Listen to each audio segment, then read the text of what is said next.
Hey, this is Anney. And Samantha. And welcome to Stuff I've Never Told You, a production of iHeartRadio.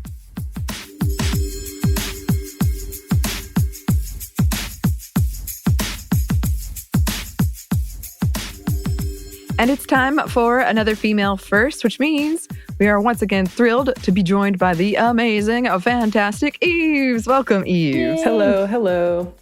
Hi, how are you? How have you been? I am doing very well. I don't know what to say. It's hot outside. I'm trying to stay, outside as much as possible without melting, which has been possible so far. So I'm excited about that. But, Wow, that's a skill. How have you been pulling that off? Pretty well. Staying in the shade a lot. I was like outside in the car yesterday saying this feels impossible. Like I am not even that close to the equator and the sun is that far away from me and it's this hot. It doesn't really make any sense, but it's good. I was gonna say I prefer this to being cold, but I feel like that has a little bit more meaning because of climate change. Right. Like things are going in a certain direction. So I had to think about that again for a second. Wow. Yeah. True. I've been like the opposite. I prefer the cold and I've gone outside very, very little, which makes me sad because I do love going outside. But I'll be out there for like a minute and oh no, what is this? Go back inside. Does not compute. What about you, Samantha? What are your thoughts? Oh, yeah. Well, I'm on the same lines with Yves. I don't want to say it too loudly either because I feel like when we do, especially in Georgia, the climates really test you. Like, you think you want to be warm, but as we speak, I'm a little cool right now to the point that I'm like, where's my blanket? Which I have all year long in my office. So, But yes, it's definitely been one of those times where it's like, but I don't love sweating either. So which is it? It's a delicate balance. It's a delicate balance for sure. Well, I am very, very excited to talk about who you brought today, Yves. It's a very compelling story. But before we get into it, I'm just curious where you both lie on like the singing scale. Like, how do you rate yourself? Do you enjoy singing? Did you ever think you were going to be a singer? Samantha, do you want to go?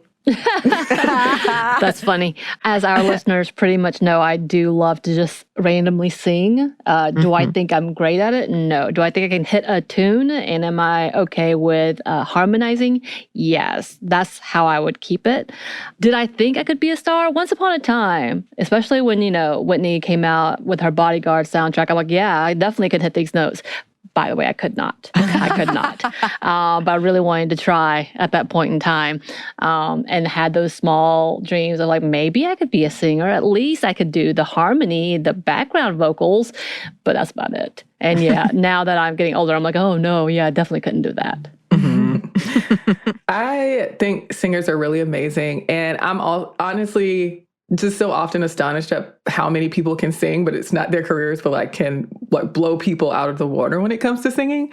I am not one of those people. I took chorus for about a year or something like that in elementary school, and I honestly have no idea why I was in it. I think it was probably just because my mom put me in it, but I wasn't particularly great at singing. And I think that I can hold a note decently well, but I know that I don't have it because I've heard plenty of people who have it, and I ain't got whatever that is. So I sing in the shower. I sing along with songs. Like I sing in the car. I love singing. Like it feels great. It feels expressive, and I like the way it makes me feel. And sometimes I will even record myself singing and listen back to it and say, how do I sound like I think I sound? Because I'm always very curious because I feel like I sound okay, but do I really? So I'll do that sometimes. And I'm like, oh, okay. That's how I feel about it. It's basically just, okay. And then I move on. So no, definitely not any significant or noteworthy history of singing in my life. I love that. I like singing like in the car, around the house. I love a good karaoke. I don't think I'm very good, but I have fun. I used to think when I was a kid that I was a good singer. And I would sing in the shower and be like, oh, this melodious voice. Now I don't think that. So I'm wondering if that's a shift in confidence or like perception. Like when I was a kid, I was like, oh yeah, I'm good. And now I'm like, let's temper the truth. Temper with the truth. I don't know. I used to think I could be like a big time actor. I never thought I could be a singer. There was never a moment where I was like, I'm that good. But I was jealous of it. I was really jealous of people who could sing. And I had friends who could just, they would nail it. And they made it look so easy. Like, why can't I do that? It's a talent. It's a skill. But yeah, I do enjoy it. Well, all right. Now that we've got our past and experiences out of the way, who did you bring for us to discuss today, Yves? Today, we will be talking about Sissieretta Jones. And that's why we were talking about singing, because she was an amazing singer. And even so, there were still a lot of people who criticized the way she sang or her ability in singing. But she was the first Black American woman to headline a concert at Carnegie Hall. So we'll be going through her history. It was long, it lasted many decades, and it was very storied.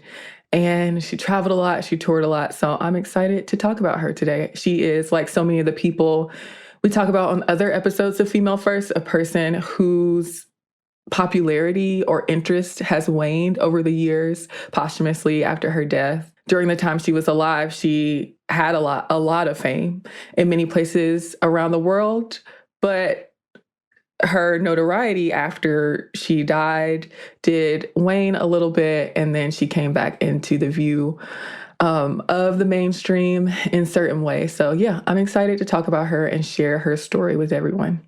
Yes. We're very excited to hear it too. And I'm glad she's getting more attention lately, because it was just, she did so much and it was just kind of tragic that it disappeared and you can't find any recordings of her. So I'm glad some people have been just fighting for so long, like, do not forget this person, do not forget what she did. And I'm glad more and more people are like catching on and hearing this story, and you have brought it to share even more. So it makes me happy. Yeah, shout out to all the biographers who do the hard work of making sure that these people's names stay in people's minds and in people's hearts over the years. So really grateful for all of them, obviously. So we'll get into her story. She was born Matilda Sissieretta Joyner in Portsmouth, Virginia, not long after the end of the Civil War in 1868 or 69. She was the oldest of 3 children born to her parents, but her siblings died when they were very young. Her father was Jeremiah Malachi Joyner, and he was born into slavery in North Carolina. And when she was born, he was a carpenter and a pastor, as well as a choir leader at a church. Her mother was named Henrietta, and she did laundry, and she sang in the choir as well. And she was also from North Carolina. In her early life, Sissieretta was called Matilda, her first name, and also called Sissy. And they moved to Providence, Rhode Island, to the east side of the city. Not long after they moved to Providence, though, Henrietta and Jeremiah did stop living together. Henrietta played a huge role in Sissieretta's upbringing, and they made money by doing laundry, and she would iron in her home. And around 1889, Sissieretta's parents divorced. But she was already singing at a young age. She sang at school and at work. And as a teenager, she began attending the Providence Academy of Music. Pretty early on, she married David Richard Jones, who was a hotel porter. That was 1883 when they married. And marriage records said that she was 18 and he was 24, but they were likely both a few years younger than that. And in April of 1884, their daughter, Mabel, was born. So Sissieretta began singing at more church concerts and performing with groups here and there. In 1885, she performed with Flora Batson, who's another big name in the singing community. She was a well-known Black concert singer. And Jones also sang a solo in a play featuring Black actor John A. Arno as King Richard III that year.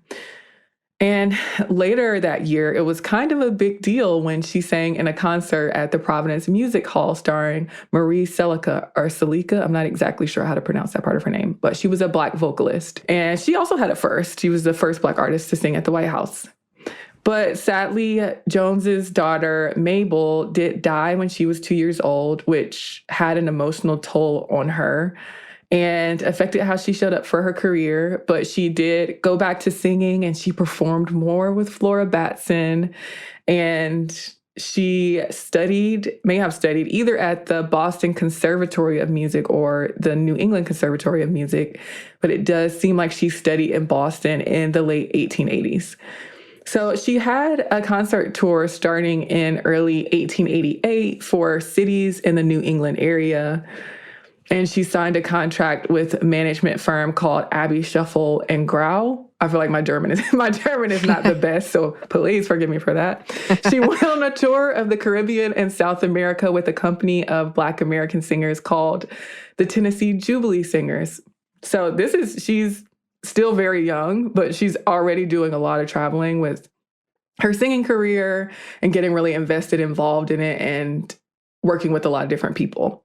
And it's unclear who was the very first person to call her this, but several newspapers did refer to her as Black Potty. And those newspapers said that her managers called her Black Potty, which I wasn't there, but to have my manager call me by some weird personification of somebody else, I just feel like that's very strange in practice, but apparently that's what those newspapers said.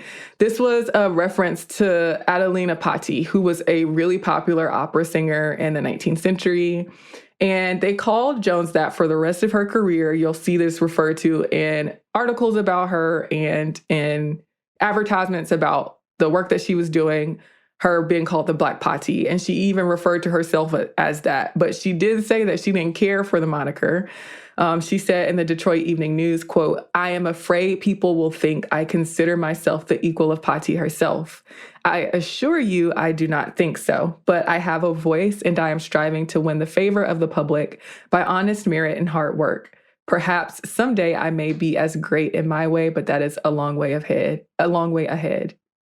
So she was pretty gracious about that back then, even though she's commented on that moniker more later in life and was just like, that's not for me. I didn't put that on myself, but I got it. But she seemed to accept it pretty gracefully, even though we've talked about before on Female First, my disdain for this weird using these names to refer to somebody else of a different race to say you're of this race. But yeah, so it was something that was attached to her and that lasted and worked well for branding. So we know how important that is. Some other critics didn't care for the name either. And that was for various reasons. Like some of it was more from the direction that she was coming from. Like, I don't need that. I don't need this weird comparison to another race. But some people also thought that she didn't measure up to Adelina Patti, or there was no need to draw those comparisons, or even that, like, she wasn't Black. So why would we call her Black? She's quote unquote mulatto, some would say. So there are various reasons people thought this, but the Black Potty is one thing that people called her. So she and her husband, along with the company, went to Jamaica in August of 1888 as the first stop on their 6-month tour. They played in Panama, Barbados, Trinidad, what was then British Guyana, Antigua, and St. Kitts, and other places. And the audiences of these shows were mixed when it came to race. And reportedly, the manager made somewhere around $4,000 off of the tour.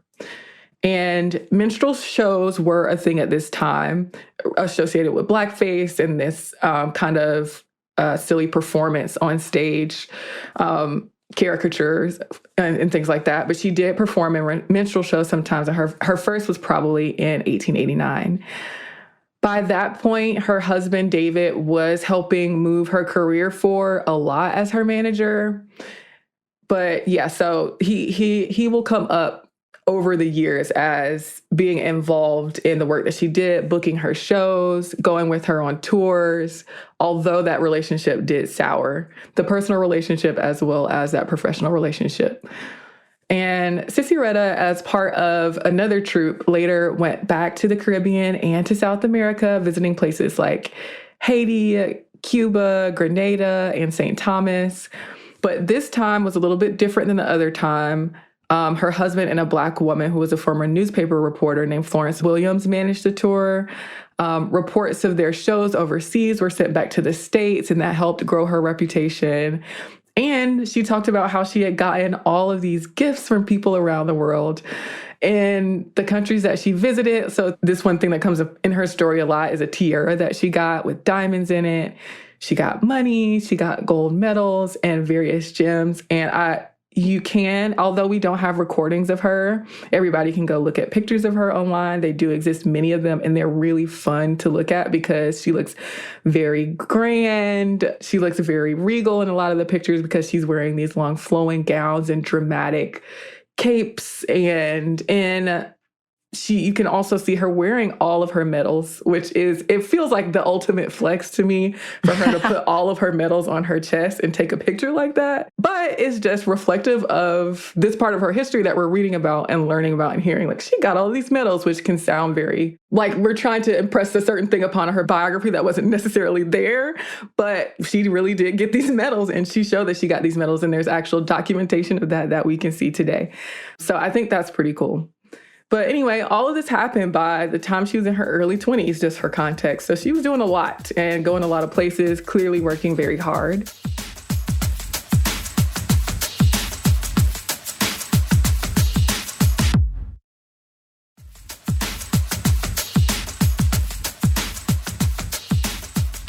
In 1892, she sang at the White House for President Benjamin Harrison, and she reportedly sang at the White House for later presidents as well.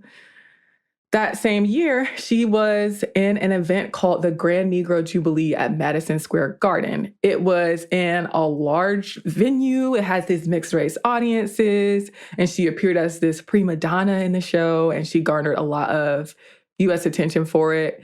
She later said about this appearance, quote, "I woke up famous after singing at the Garden and didn't know it." So this clearly was a pivotal point in her story and her becoming this little kind of larger than life figure that she became. So in June, she and her husband signed a contract with a manager named James B. Pond. So that contract was supposed to be lucrative, paying her more than $6,000 a year, which would be around $200,000 today.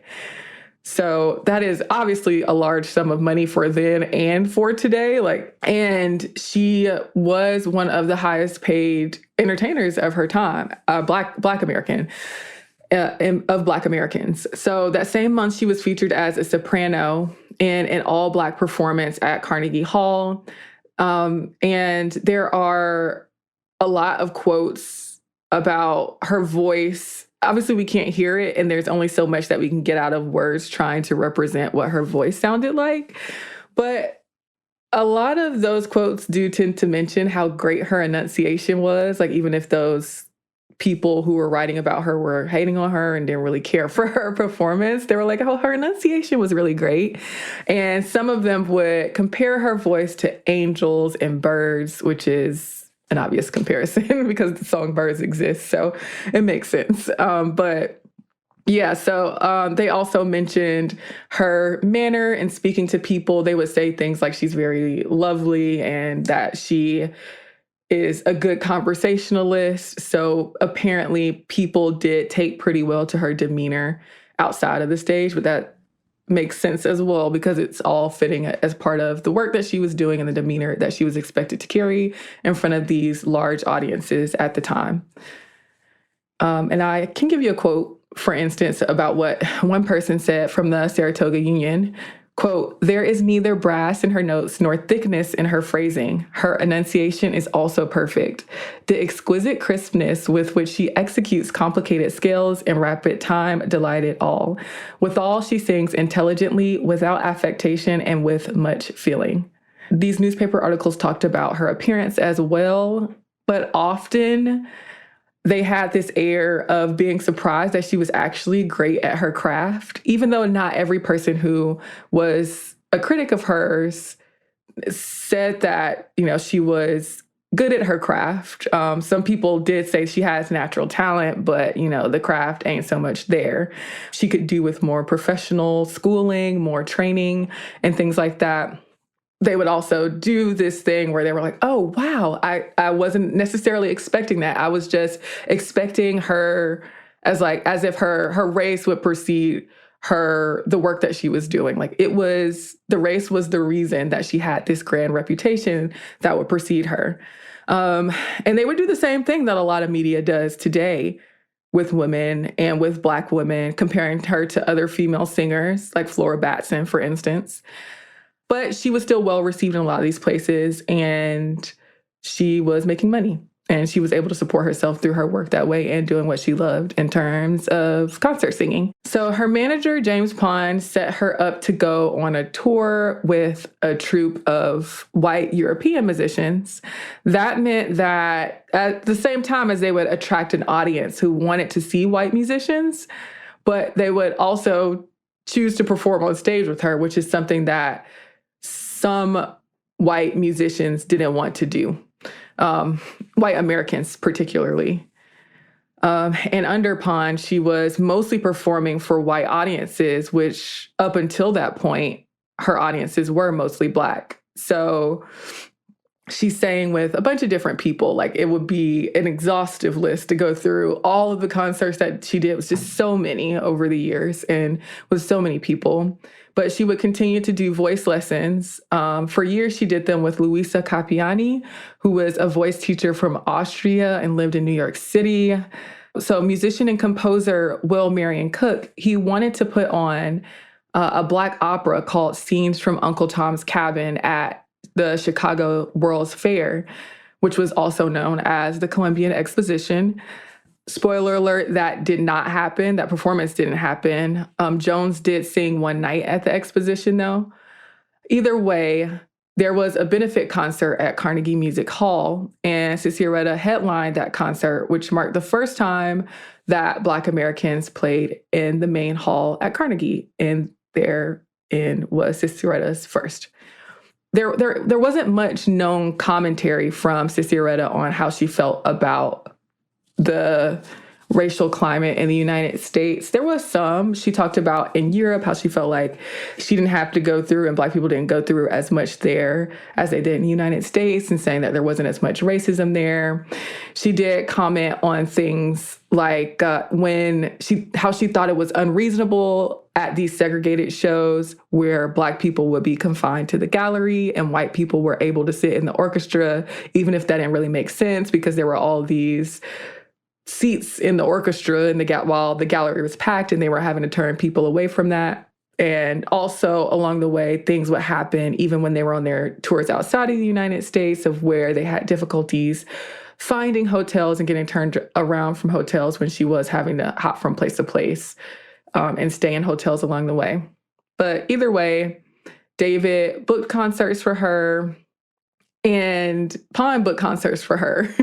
And at a certain point, there was controversy over that, because when David booked some concerts for Sissieretta, Pond said that they had violated their contract. So he sued them, and he even said that Sissieretta refused to sing the concerts that he booked. And they had a bunch of back and forth over that. There was a whole court case with a lot of dealings.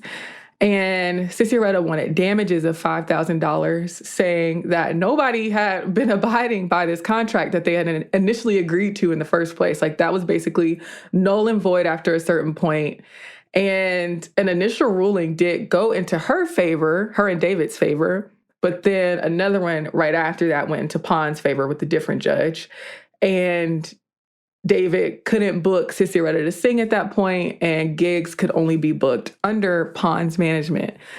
The judge basically deemed her ungrateful for all that Pond had done for her hugely successful career.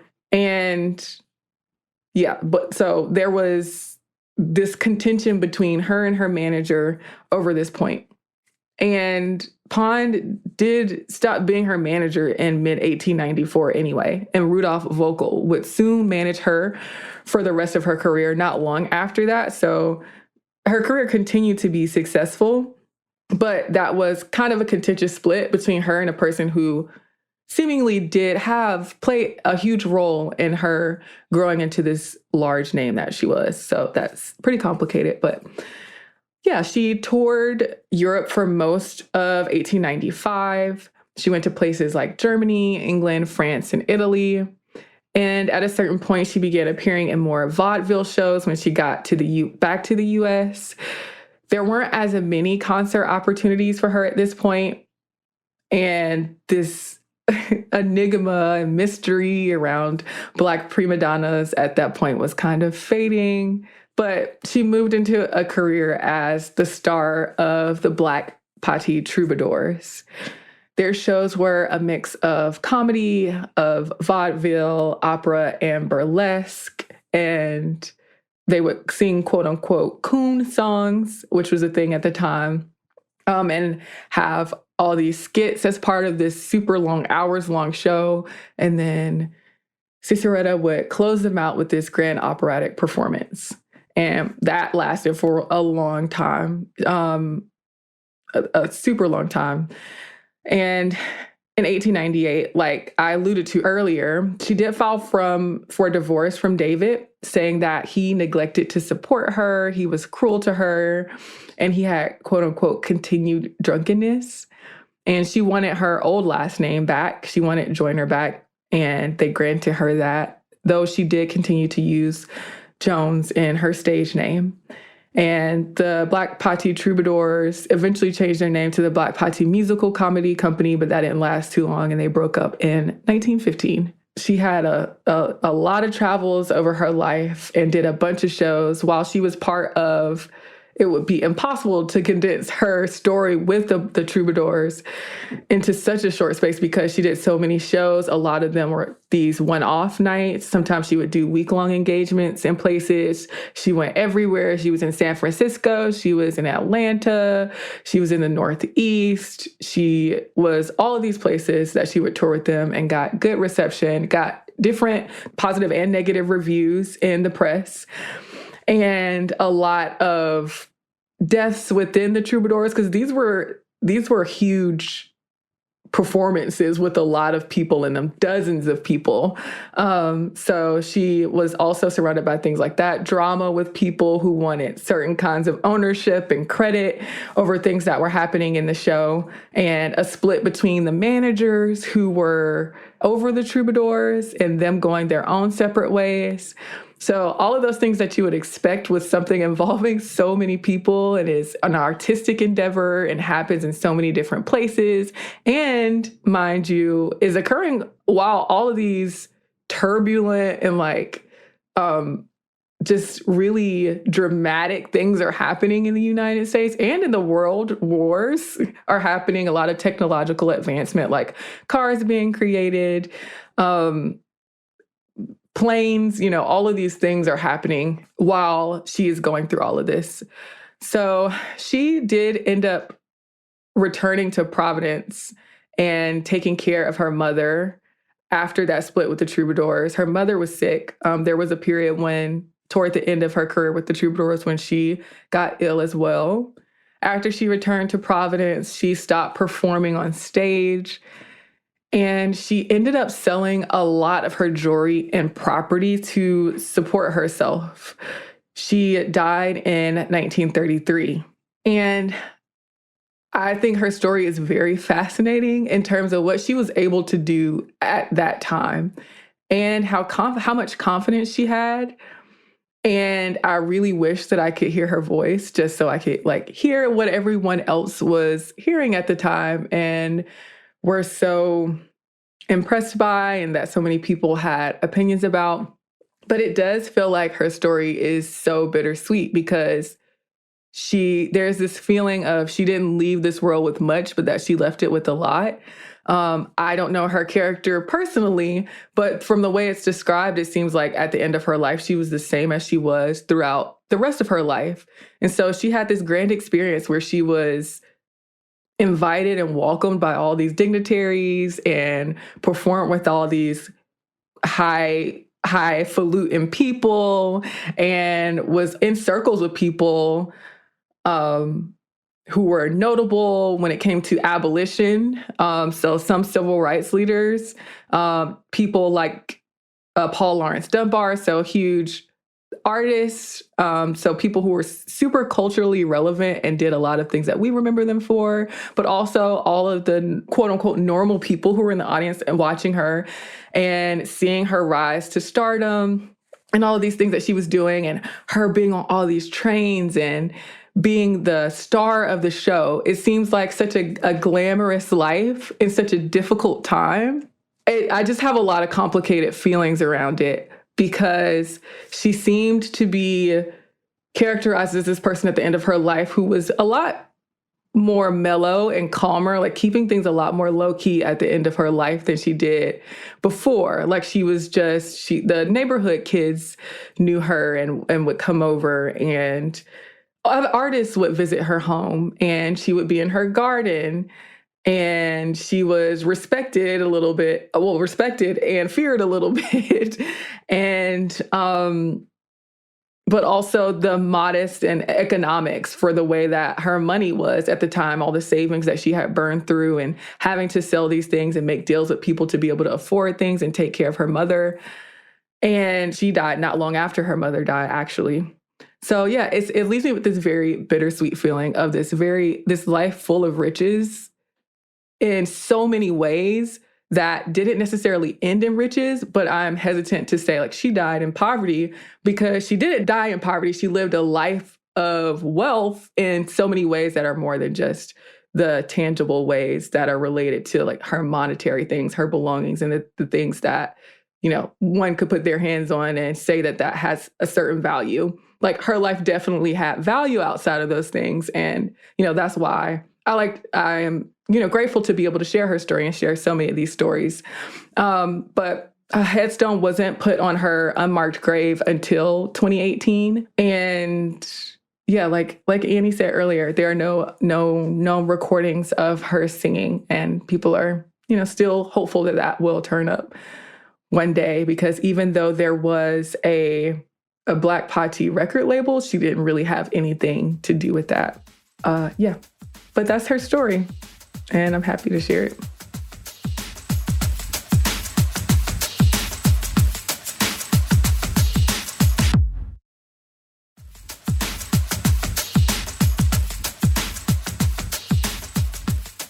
We're happy as always that you brought it to us and you did all this work and you put it together in such a great way.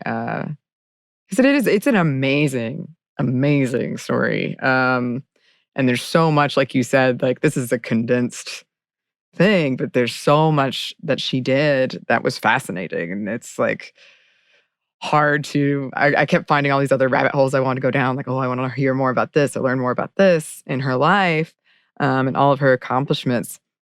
And then, I don't know, when I was reading it, I'm glad you shared your conflicting feelings around it, because I was like, wow, she was buried in an unmarked grave after all of this. And it was 2018. I think it was a GoFundMe campaign. Mm-hmm. It took that long when she did have this big of an impact and people did know her, to just sort of like have to have those people fighting for you to still be remembered and still be heard. And I'm glad, as I said at the top, I'm glad people have been doing that for a long time and continue to do so. And I am very happy again, Yves, that you shared that story, and now our listeners maybe can share that story, and because it's one worth being told. Right. Maybe someone can find a recording. I'm thinking maybe somewhere in Europe. Yes. There's a hidden recording of her grand tour that needs to be discovered. The HBO miniseries you keep bringing up, Samantha, would be The Search for the Lost Recording. Yeah. I would love it. That's the beginning. I would love it too, because I was like, oh, I can't wait to hear her voice. And then I read you couldn't find it anywhere. I was like, no. That's even more haunting. It's a cruel joke. Mm-hmm. It really is. I know that's one of the biographers, like that's the one wish that they had. And yeah, that's so haunting to know that this amazing performance is out there that was a showstopper. Literally, people were just awed and would sit there for hours to listen to this, and we can't hear it. Oh no. Yeah. It's like, it's all of that goodness of hearing her voice has to be confined to that time, even though thousands of people heard her voice. It's like, we'll never get to, but That's the way it is sometimes. Well, hopefully we will, but right now, at this moment. Maybe one person out there. It kind of also takes the lesson of taking people for granted and not realizing the legend that is happening at that point in time, not realizing that and not recognizing what she was doing, which was just doing something she loved and was really, really, really well trained at and good at and talented in, and did a lot of work to be in that field. And it makes me sad that we don't get to hear that. But at the same time, it's kind of like, some of the treatment, as the conflict as you have, and like glad to see that she continued to thrive I guess, I'm thinking, in being able to be in her own privacy and to do what she needed to do. But at the same time, all of the harshness that she had to deal with, especially in the United States, it's like, yeah, we did this to ourselves. So we're punished because we couldn't recognize how amazing this was. And then the evils behind, which is kind of familiar today of like the recording industry. Yeah. That's kind of like comes back to play. And you're like, yeah, this is what happens when things like this are neglected, I guess. It does feel icky to think about. Another place in which a lot of these conflicting feelings come up for me is in how much she worked. And up to, I think it was around 45 weeks out of the year, she would be on tour with these troubadours, night after night after night after night, using her physical body. Another part of this is that this was it's singing, but it's a very physical thing, that from her moving from one place to the other, imagining the amount of sleep that she was able to get, how she had to maintain her health. But at the same time, her health was so taxed because of the work that she did. And just thinking about how many years of consistent grind that she had to go through, and also so much of the loss that she was having to deal with when it came to her children, her siblings, her mother who died not long before her. And it feels like a lot of weight for one person. But at the same time, she had so much beauty in her life as well, that offered another narrative, beyond the tragedy in her life. But I just think about that too, in terms of she was so anomalous for the time as a Black woman who achieved the kind of success that she did in concert singing, even though she never did opera, because we didn't really touch on that. But opera was and can be such a very white space. And she didn't have access to that in many ways. But yeah, and how much she had to grind and push herself to these kinds of limits during that time. It just, I think about that in terms of what people do today and what musicians and artists do today as well. Yeah. A lot of sacrifices were made, for sure. Whenever we get to that, because I feel like we've been talking a lot about celebrity in the past too. Whenever we do that one about privacy and celebrity and kind of the demands on artists and the entitlement we feel a lot of times around artists, can talk about this some more. That's deep. Yes. Thank you, Yves. Well, it was a pleasure as always to have you. Thank you so much for coming on.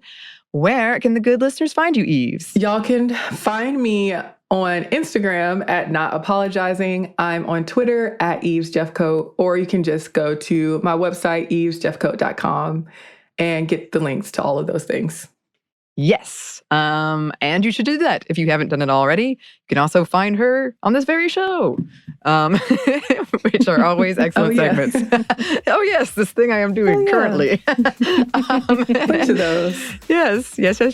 And listeners, if you would like to reach out to us, you can. Our email is stuffmediamomstuff@iheartmedia.com. You can find us on Twitter at momstuffpodcast or on Instagram at Stuff I've Never Told You. Thanks as always to our super producer, Christina. Thank you, Christina. And thanks to you for listening. Stuff I've Never Told You is a production of iHeartRadio. For more podcasts from iHeartRadio, you can visit the iHeartRadio app, Apple Podcasts, or wherever you listen to your favorite shows.